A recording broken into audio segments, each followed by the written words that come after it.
Terungkap di persidangan perintah Irjen Teddy Minahasa soal barang bukti sabu yang diganti dengan tawas. Dalam dakwaan, AKBP Dodi Prawiranegara mengungkap dugaan perintah penjualan sabu yang disampaikan oleh Irjen Teddy Minahasa ketika dirinya masih menjadi Kapolres Bukit Tinggi. Saat itu Polres Bukit Tinggi baru saja mengungkapkan peredaran sabu dengan total berat 41.387 kg dan hendak dimusnahkan.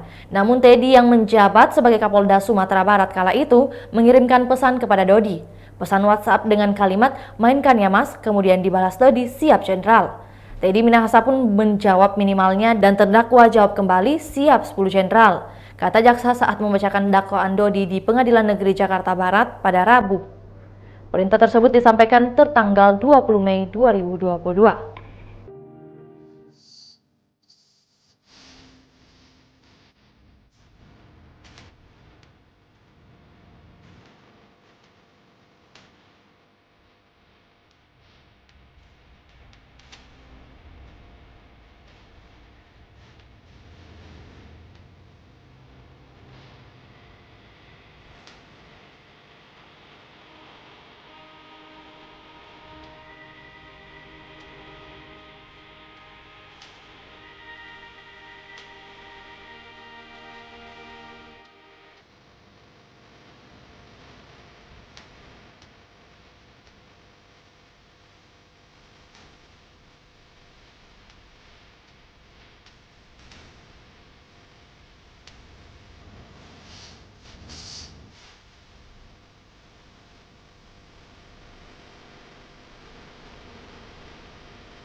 Itulah tadi berita hot news kita pada hari ini. Saksikan berita hot news lainnya hanya di kanal YouTube dan Facebook Tribun Timur.